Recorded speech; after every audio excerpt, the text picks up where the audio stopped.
C'est toujours un moment important lorsqu'on se fait baptiser. C'est un moment qui est marquant dans nos vies. Mais on est rassemblés aussi pour une autre raison ce matin, c'est-à-dire le nom de notre nouvelle assemblée. Après avoir passé à travers des discussions avec plusieurs personnes, après avoir trouvé une liste de quasiment 20 noms, on est revenu à une sorte de point de départ parce que nous croyons que le nom reflète une stratégie divine. Une stratégie divine. L'une des plus grandes tragédies importantes dans l'histoire de la Bible, c'est la chute. Dans la chute, il y a eu une séparation entre le ciel et la terre. Et depuis ce temps, le plan divin de Dieu, c'est de rassembler tout ce qui est dans le ciel et sur la terre. Et c'est pourquoi la Bible nous parle d'une grande réunion qui va avoir lieu à la fin de l'histoire. Et à la fin de l'histoire, la parole de Dieu nous dit que tout ce qui est sur la terre et que tout ce qui est dans le ciel sera réuni en un seul Jésus-Christ, notre Seigneur. Et le texte que j'aimerais vous lire ce matin, c'est celui-ci. Nous faisant connaître le mystère de sa volonté selon le bienveillant dessein qu'il avait formé en lui-même pour le mettre à exécution lorsque les temps seraient accomplis de réunir toutes choses en Jésus-Christ, celles qui sont dans les cieux et celles qui sont sur la terre. En Jésus-Christ, il s'est passé quelque chose d'historique. L'être humain, en la personne de Jésus-Christ, parce qu'il est à la fois Dieu et homme, a repris le centre de l'univers pour lequel Dieu avait créé l'homme. Et grâce à Jésus-Christ, maintenant, toute l'histoire s'en va vers ce point culminant où, d'une manière palpable, cette terre et le ciel seront réunis ensemble. Vous savez, c'est l'un des plus grands motifs de toute l'Écriture et de toute l'histoire du salut. Dieu veut prendre le jardin d'Éden et de faire de toute la terre le lieu de rencontre avec Dieu. Le jardin d'Éden était là où Dieu rencontrait l'homme et Dieu avait ordonné à l'homme de remplir toute la terre de la gloire de Dieu et toute la terre devait devenir le lieu de rencontre avec Dieu. C'est pourquoi le nom de l'Église qu'on veut vous présenter ce matin s'inscrit dans ce grand mouvement, le mouvement de cette réunion du tout en Jésus-Christ. Nous vous proposons ce matin le nom Église Fusion. Église Fusion. Parce que ce nom incarne cette idée du grand moment qui est en avant de nous, où on verra d'une manière concrète le ciel et la terre réunis ensemble. Par ce nom, nous voulons communiquer que la terre et le ciel seront ensemble, mais que présentement, nous allons travailler de pied ferme à faire en sorte que tout se réunisse sous la bannière, sous le nom de Jésus-Christ ici. Vous savez, nous avons une expression, nous, les enfants de Dieu. On aimerait que le ciel descende sur la terre. Mais j'aimerais vous en proposer un autre, moi. Que la terre monte au ciel. Que la terre monte au ciel. Parce que le ciel, je ne sais pas, je ne suis pas encore allé, mais si c'est un endroit palpable, c'est certainement l'endroit de la présence de Dieu. La présence de Dieu. Et un de mes grands désirs, c'est de voir toute la création soupirer et réaliser cet élan de la présence de Dieu en nous.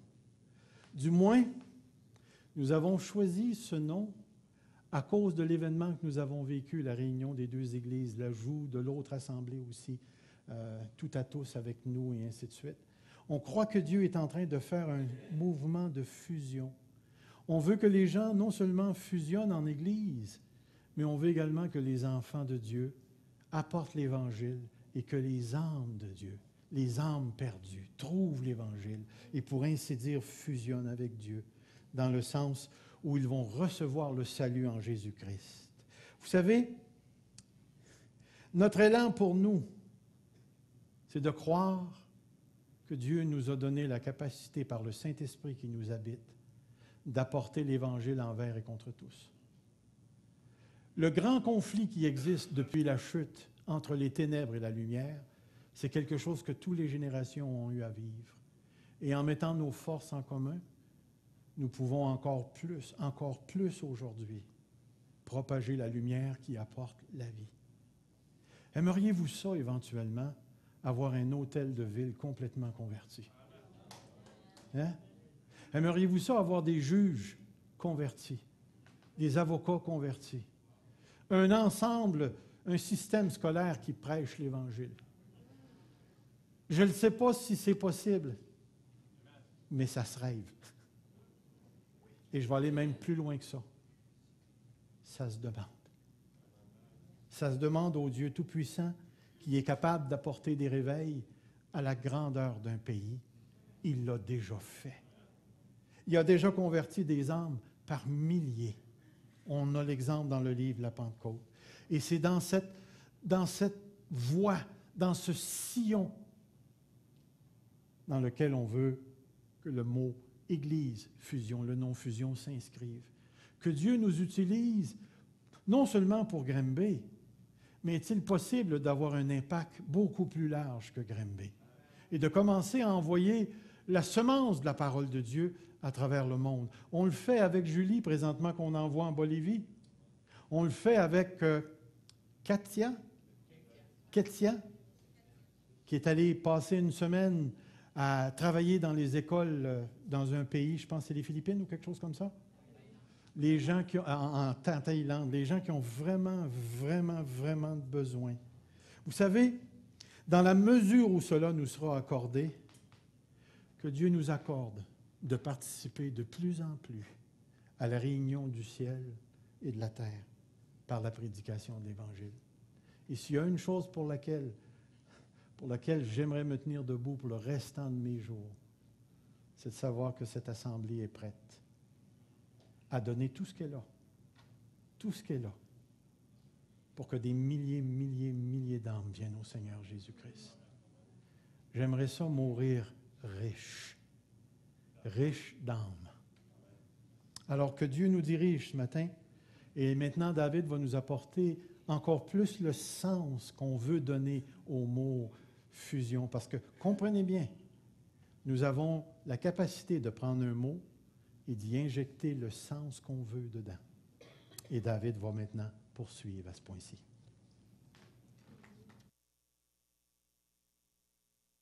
Merci Serge. Je savais que c'était bon qu'il commence. Ça amène une profondeur à tout ça. Très intéressant. Merci, tu m'as laissé beaucoup de temps.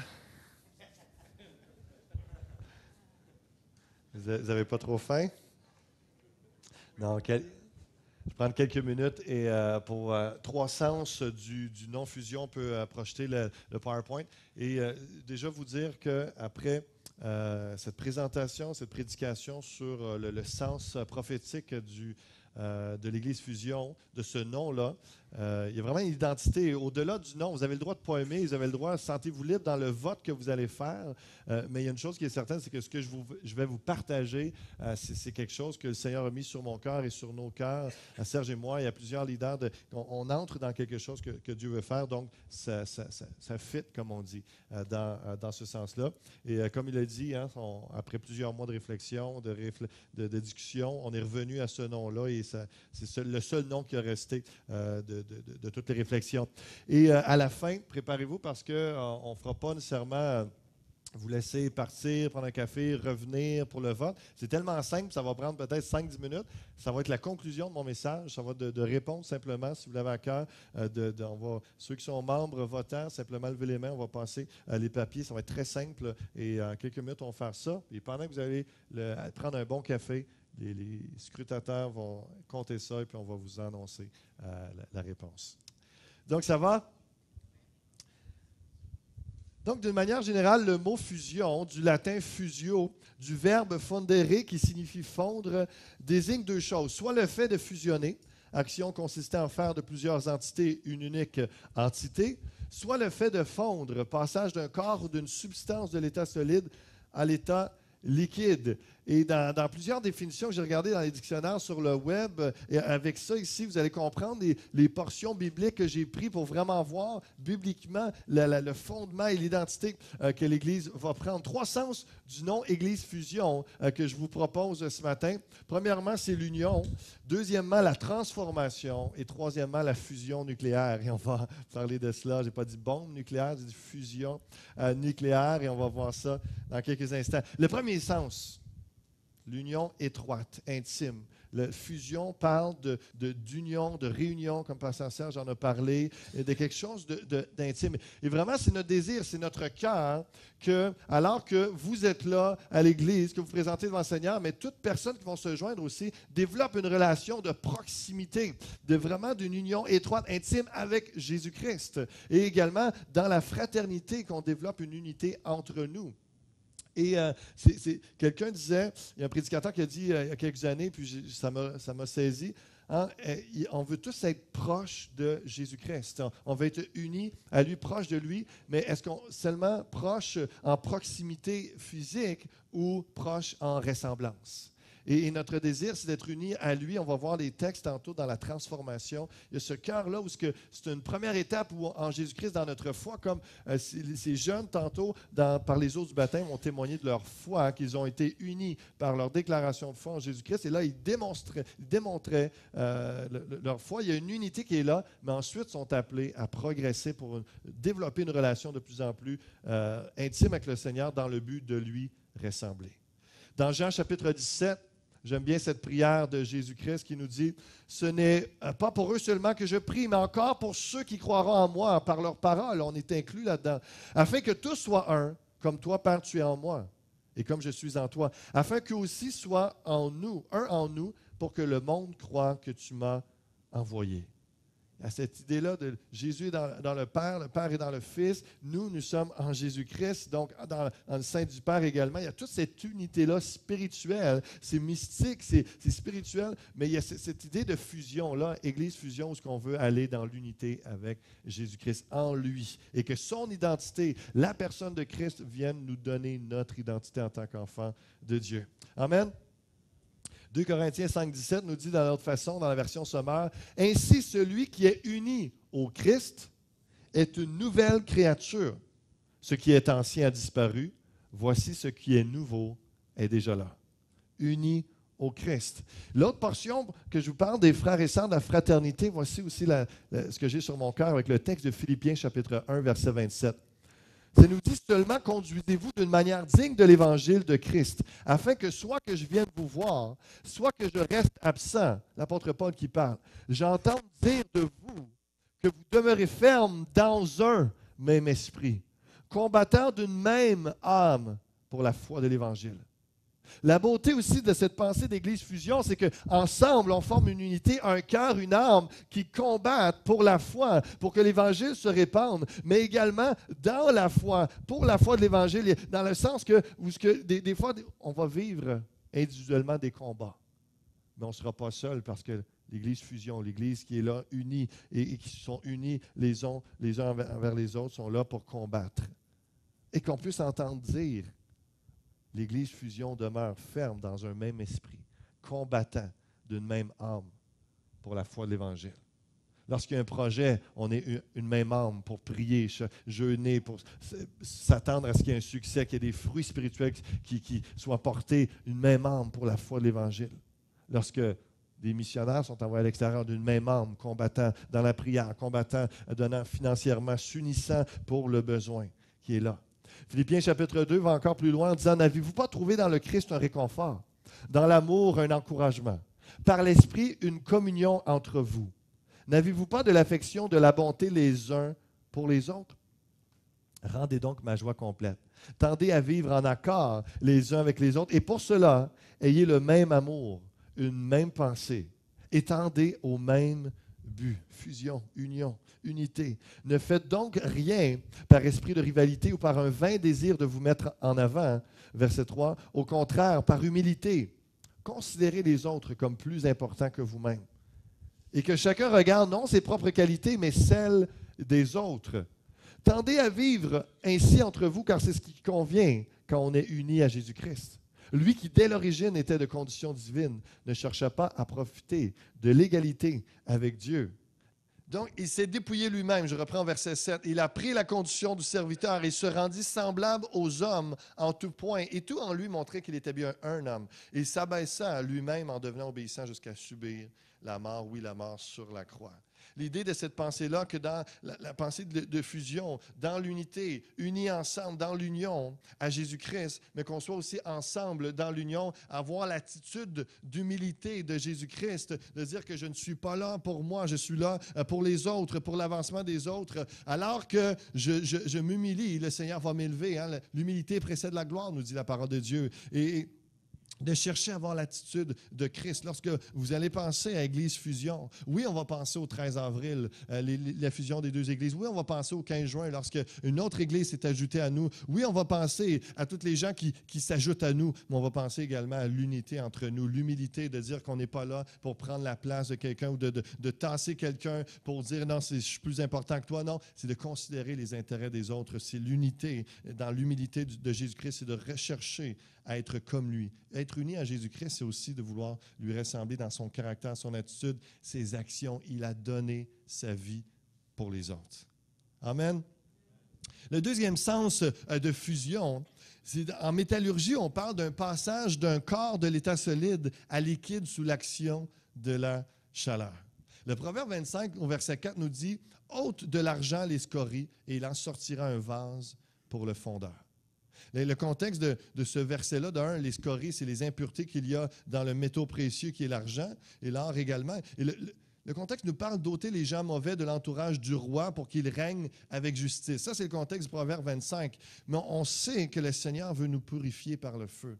On sait que le Seigneur veut faire un travail dans nos cœurs pour nous transformer à son image afin que notre vie reflète la justice du Seigneur et qu'on ne soit pas influencé par des choses en nous qu'on laisse aller ou à l'extérieur de nous, par les impuretés de ce monde, qui fait en sorte que nos pensées, nos paroles, nos actions sont influencées par la méchanceté ou le mal. Mais non, on laisse le Seigneur purifier et on passe d'un état à un autre, d'une masse impure à un vase pur. Ça, c'est la fusion. Aussi, lorsque vous allez penser au mot et au nom « Église fusion », c'est dans ce sens-là. Où est-ce que des gens arrivent dans un certain état.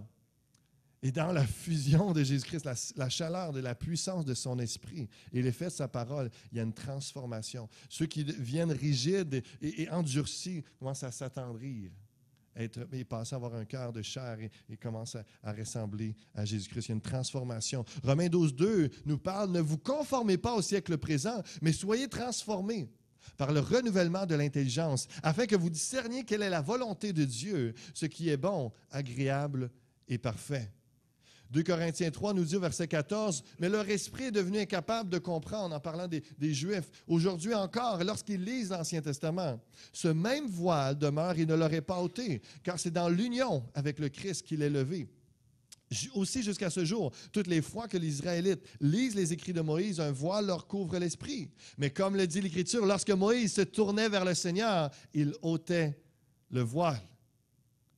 Le Seigneur dont parle le texte, c'est l'Esprit. Et là où est l'Esprit du Seigneur, là règne la liberté. Et nous tous qui, le visage découvert, contemplons comme dans un miroir. On n'a pas l'abat-jour sur la tête comme Moïse l'avait pour cacher la gloire, pour pas qu'il y ait une crainte ou un éloignement du peuple et c'était passager. Mais nous, le visage découvert, contemplons comme dans un miroir la gloire du Seigneur. Nous sommes transformés. On passe d'un état à un autre. Il y a un changement de forme. Lorsqu'il y a une fusion, sous l'effet de la chaleur, des métaux changent de forme. Et on prend une masse, des morceaux d'argent. Ah, nous sommes les créatures de Dieu, on a de la valeur. Et là, il purifie, nous transforme, il fait de nous un beau vase d'honneur. C'est ce que ça nous parle ici. Nous sommes transformés en son image, dans une gloire dont l'éclat ne cesse de grandir, de gloire en gloire. C'est là l'œuvre du Seigneur, c'est-à-dire de l'Esprit. Donc, le deuxième sens qu'on a dans cette définition du mot fusion, lorsque vous penserez au nom Église fusion, après la fusion ou l'union avec Jésus, nous voulons voir l'Esprit transformer des vies, peu importe les impuretés. Nous sommes tous arrivés avec des défauts, des problèmes, des dépendances, des péchés, où ce que le Seigneur nous a libérés. Nous sommes encore dans le combat de la chair, entre la chair et l'esprit jusqu'à son retour. Mais plusieurs peuvent témoigner des problèmes de dépendance d'alcool, de drogue, peut-être la sexualité hors mariage, toutes sortes de débauches, de difficultés à s'aligner avec la parole de Dieu, d'en marcher dans la justice, peut-être travail au noir, ou n'importe le mensonge, l'hypocrisie, toutes sortes de liens, de chaînes. Arrivé à Jésus-Christ, dans cette fusion avec lui, son identité a commencé à naître en vous. Il y a une transformation. Et là, vos impuretés ont commencé à être purifiées par le sang de Christ, par la transformation de la puissance de l'Esprit et de la parole de Dieu. Il y a un changement. Donc, peu importe les gens, quel arrière-plan ils auront dans cette pensée, la vision Église Fusion, c'est que les gens arrivent tels qu'ils sont. Et le Seigneur les prend, les amène, fusionne avec eux, leur donne leur identité et ils sont transformés, délivrés, guéris par la puissance de son esprit. Amen. Le dernier sens ce matin, très brièvement, c'est un sens que je vous ai déjà partagé lorsque je vous ai présenté le nom Église Fusion il y a quelques semaines, l'union de plusieurs atomes qui libèrent une énergie considérable. Et je vais le passer d'en arrière, Ghislain, si tu peux le passer parce que le son va être meilleur qu'à l'avant. Mais il y a quelques semaines, je vous avais passé une vidéo, puis ce n'était pas tout à fait le bout de vidéo que je voulais. Donc, je l'ai remis. Ça dure 1 minute. Donc, l'introduction que je voulais faire tantôt, c'est simplement que en novembre, alors que je ne savais rien de tout ce qui allait prendre place, on était très loin de la concrétisation. J'avais commencé à parler, c'était l'image prophétique que j'avais reçue. Et je pense que c'est pertinent qu'on écoute ça ce matin, lorsqu'il sera prêt, c'est 1 minute.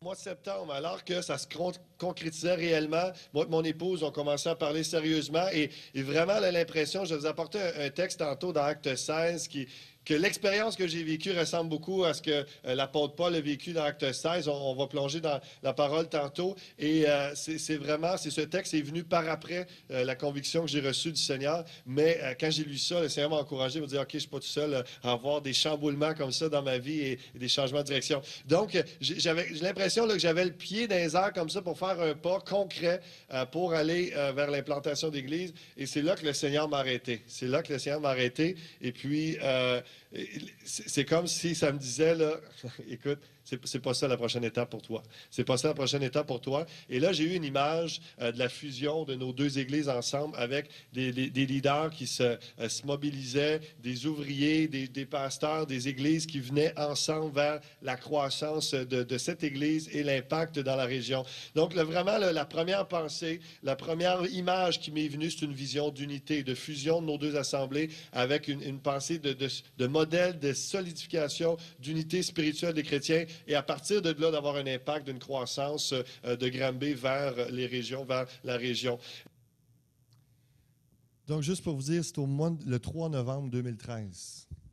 Je présente ça, j'ai aucune idée qu'est-ce qui va réellement se concrétiser, j'ai aucune idée de votre réaction, c'est tout frais, tout début, mais Seigneur avait sur mon cœur, fusion de nos 2 églises, mais j'ai dit aussi des ouvriers, des pasteurs et des églises. Il y a déjà une partie d'accompli dans ce qu'il est en train de faire. Et plus tard, dans mon ignorance, j'ai étudié un peu le mot fusion. Et là, c'est là que j'ai vu la définition du mot fusion, union de plusieurs atomes qui libèrent une énergie considérable. Et que j'avais dit, c'était vraiment ça que j'avais sur mon cœur, qu'à partir de Granby, plusieurs ensemble, églises, ouvriers, pasteurs, il allait avoir un impact Granby et région.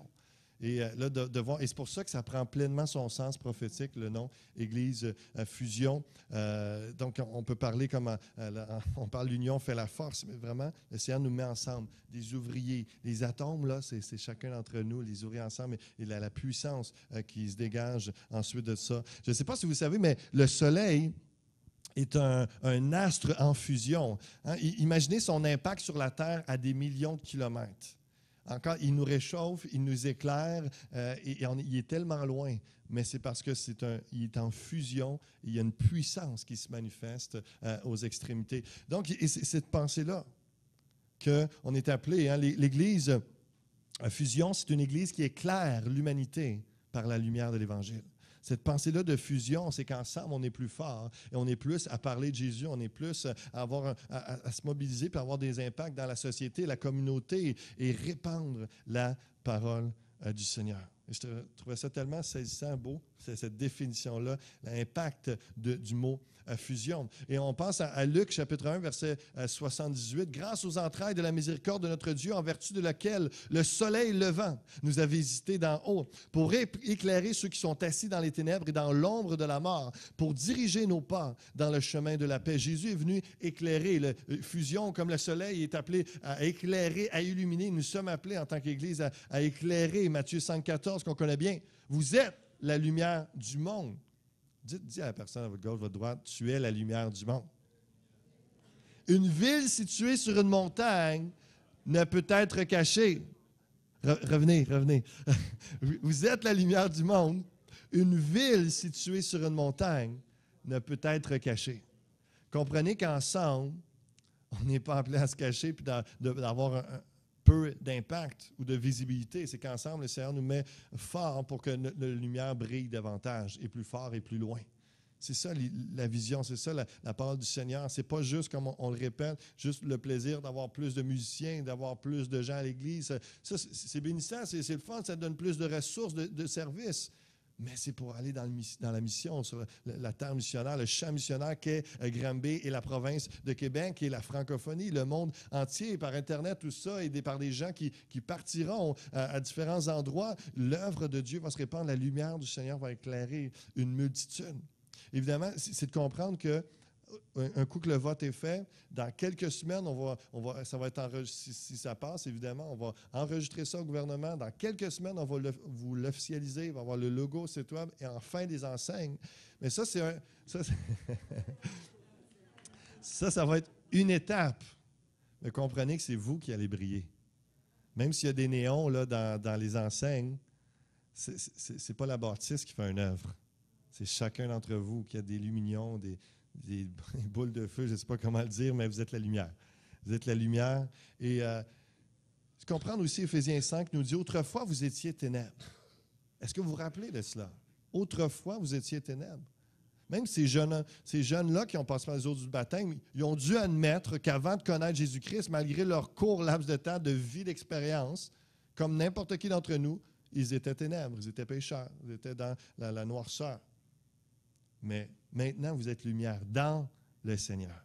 Marchez comme des enfants de lumière, car le fruit de la lumière consiste en toutes sortes de bonté, de justice et de vérité.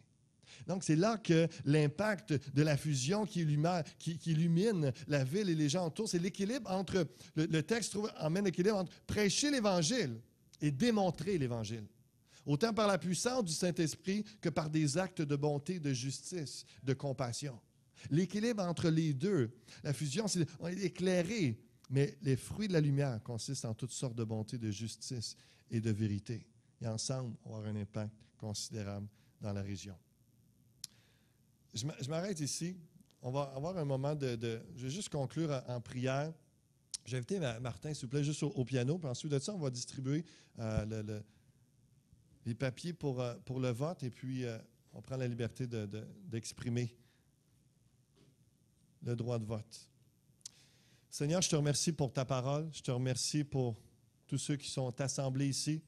Seigneur, je sais qu'à plusieurs nous ont mentionné qu'ils étaient à l'extérieur en voyage, en visite, des gens, mais qui appuyaient notre démarche et ce nom, Seigneur, qui sont derrière nous. Je te remercie pour l'unité déjà. Merci pour la paix entre nous.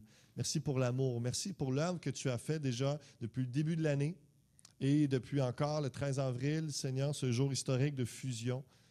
Maintenant, nous sommes rendus à une autre étape, 3 mois plus tard. Une autre étape dans l'Église pour l'identité visuelle et aider à confirmer la vision, la direction que tu donnes, Seigneur. Seigneur, inspire, guide chacun dans le vote. Mais Seigneur, ce qu'on veut vraiment affirmer devant toi ce matin. Oui, je crois que ça va être beau, ça va être bien, ça sonne bien et tout cela, Église Fusion. Mais Seigneur, c'est ton identité qu'on veut. Au-delà du nom, ce matin, on veut se mettre devant toi et te demander, Seigneur, produis cela en nous. C'est toi qui produis le vouloir et le faire. C'est toi qui fais arriver les choses. Nous te disons oui, Seigneur, nous voulons être utilisés par toi. Nous voulons être obéissants, courageux, forts en toi, Seigneur Dieu, et avançant et te soumettant à ta parole et la parole prophétique que tu nous donneras individuellement, Seigneur, pour la direction de nos vies, l'appel, les dons que tu nous as donnés. Seigneur, on veut tout mettre ça à ton service pour ta gloire. Dans cette fusion que tu fais, Seigneur. Au-delà du nom, viens accomplir ça dans chacune de nos vies. Viens nous rendre plus près de toi. Plus près de toi en ressemblance. Seigneur, viens nous transformer de gloire en gloire à ton image, Jésus.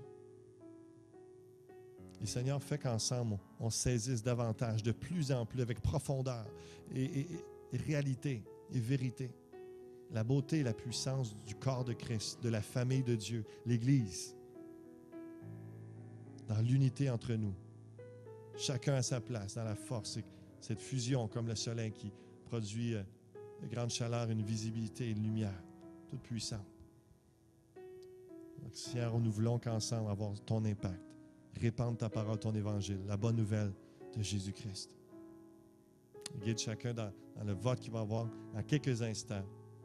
Bénis la fraternité et que ta volonté soit faite dans cette Église, dans chacune de nos vies. C'est au nom de Jésus que nous prions. Amen.